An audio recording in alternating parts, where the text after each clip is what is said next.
How bad did it actually hurt the AIDS clinical trials unit in Seattle when that happened?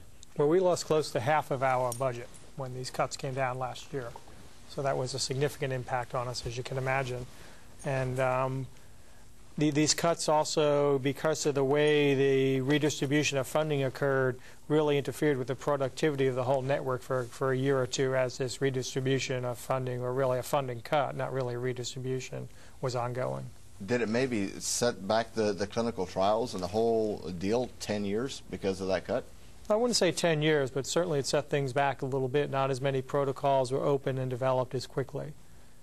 Well, I think it's important, you know, and we're going to be talking next week, ladies and gentlemen, about what's happening now, you know, today in the clinical trials, how that the new medicine, the new things are keeping people alive even longer. You know, it's been said over and over and over in my ear, you know, people are living indefinitely, you know, that have HIV or AIDS. You know, the medication is out there. But, you know, of course, nobody is going to live indefinitely. There's a time to be born and a time to die, of course. But in the meantime, there's an awful lot of work that has to be done. And my hat is definitely off to the clinical trials unit in Seattle and for what you guys do, because millions of lives really are at stake every day in your practice. So is there any last closing thought, Dennis, that you'd like to share before we end our program? Well, one thing I forgot to introduce Hunter. He's my companion dog. He's been making a little bit of noise here, so if anybody wonders what these noises are, it's Hunter.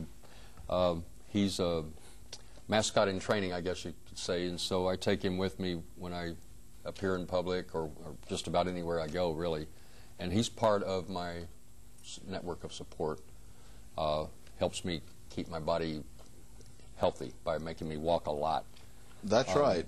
But I think that one of the things that people have to realize is that this is a worldwide problem, and it's not just the U.S., it's all over the world, and so we need to focus more on raising public awareness, and I think funding will follow. At least some will naturally fall in place just from that alone. And aside from that, go and talk to your state legislators and lobby them for funding, and don't let up on it. And Evan? I go to Olympia every year and talk to the Congress people and state representatives about what's going on, because I'm the perfect classic example by being HIV positive. I had all the ailments in the system, and just keep them aware, encouraged, and educated. I'm scared of that because, you know, Dennis, he does, you know, a lot of socialized work like that also. He's been down to Olympia a few times, so he's well abreast of what happens in Olympia. But how does that affect you as a physician and the group in Seattle? Well, I certainly understand the relationship of public policy and healthcare. I chair the Governor's Advisory Council on HIV AIDS and very well understand that in relationship, and really appreciate when people like Nevin and Dennis go down to Olympia, because the legislators need to hear from the people who are living with the disease. But I would just say we have 40,000 new infections a year. It's been that way for a decade or more now. We can do better than that in this country. I think we can too, ladies and gentlemen. You know, I guess really the last thought on your mind is exactly, Nevin, what you had said earlier. You know, about wrapping it. Yeah, but you know, it's true. But it is absolutely true. And as much as the people might laugh about the idea or the statement, you know, people need to pay attention to it, I think. Yes. They really do. So how can people get a hold of the group in Seattle, the ATCU? Well, we have a website where all of our studies and staff are listed. It's uwactu.org. Okay, and is there like a phone number that they can call, like a general phone number? Yeah, they can call us at 206-744-3184. Very good. And so I would encourage anybody who would like information about them or about clinical trials that are going on to get a hold of them ASAP. You know, there's just too many people that are blindfolded to the whole thing. Correct. They really are. And the Chicken Soup Brigade, although they're not here, I've tried to get a hold of Mike to have him Mike come. Cox, yeah. Yeah, he's a friendly guy. Yeah. But they're in Seattle Yes. for folks, and I can't remember their phone number or... 957. 1662. Yeah, okay. Thank you. 206 957 206, there you go. Okay, and they can. They're also a good resource. Yes. Does your group actually up in Seattle? Do they deal with the Chicken Soup Brigade? Well, not directly. I mean, our research unit focuses on clinical trials of people with HIV. Many of our subjects who participated in those trials access the resources of Lifelong AIDS Alliance and Chicken Soup Brigade and so forth.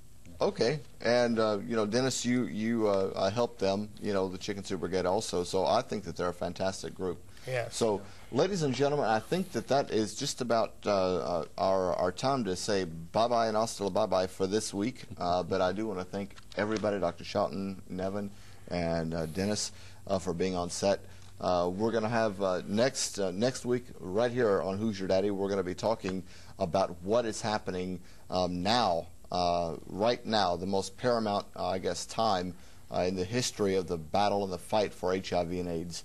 We've got the top-notch people right where they need to be, and our guest sitting over there in the corner that's still kind of grinning and smiling. We're going to see if we can get him on, pull him over here and handcuff him or something to the chair. Yes. So he'll be on also, maybe. But anyway, ladies and gentlemen, our website is who'syourdaddytv.org. That's www.who'syourdaddytv.org. Our phone is area 206-736-9688.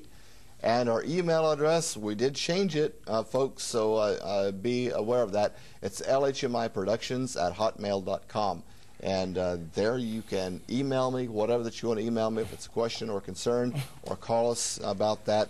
And on our website, everybody should be very proud. I did recently reinvent the wheel. So all new. So anyway, easy to navigate. Anyway, folks, Pastor Christian, God bless, good speed, good health, and we'll see you next time right here on Who's Your Daddy. Bye-bye for this week.